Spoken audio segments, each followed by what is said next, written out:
এসএসসির ফল প্রকাশের পরে নয়া জল গড়াতে চলেছে এবার হাইকোর্ট পর্যন্ত। আব্দুস সাত্তারের নামে এক ব্যক্তির জেলে বসে পরীক্ষার কথা হাইকোর্টে জানানো রাজ্য, কিন্তু লিখিত পরীক্ষায় অনুপস্থিত ছিল আব্দুস।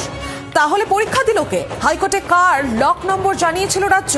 বিচারপতি অমৃতা সিনহার দৃষ্টি আকর্ষণ করে কাল হাইকোর্টে যাচ্ছেন আব্দুস সাত্তারের আইনজীবী কি বলছেন শোনাবো আপনাদের।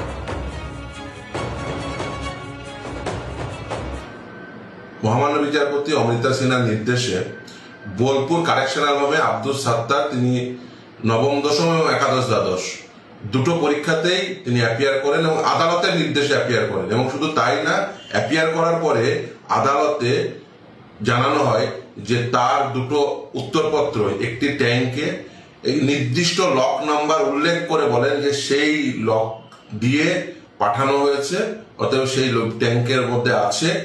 এতদ সত্ত্বেও গতকাল যে একাদশ দ্বাদশের যে রেজাল্ট বেরিয়েছে সেখানে তাকে রিটেন এক্সামিনেশনে অ্যাবসেন্ট দেখাচ্ছে। খুব পরিষ্কার যে কিভাবে স্কুল সার্ভিস কমিশন এই পরীক্ষাটি কন্ডাক্ট করেছে, যেখানে আদালতের নির্দেশে পরীক্ষায় বসলো জেলের অভ্যন্তরে, তারপরেও তাকে রিটেন এক্সামিনেশনে অ্যাবসেন্ট দেখানো হচ্ছে। আরো বিস্তারিত জানবো, সঙ্গে রয়েছেন প্রতিনিধি অর্ণবাংশু। অর্ণবাংশু, ঠিক কি জানা যাচ্ছে এটা নিয়ে?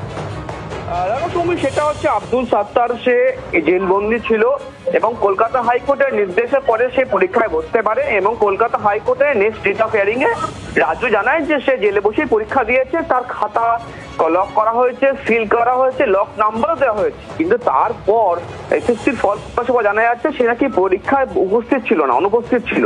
এটাই এখন নতুন দ্বন্দ্ব যে তার কার লক নাম্বার, ফাইল নাম্বার দিল স্টেট গভর্নমেন্ট। এই নিয়ে আগামীকালকে তারা ফের কিন্তু কলকাতা হাইকোর্টে বিচারপতি অমৃতা সিনহা দৃষ্টি আকর্ষণ করতে পারে, মামলা করতে পারে।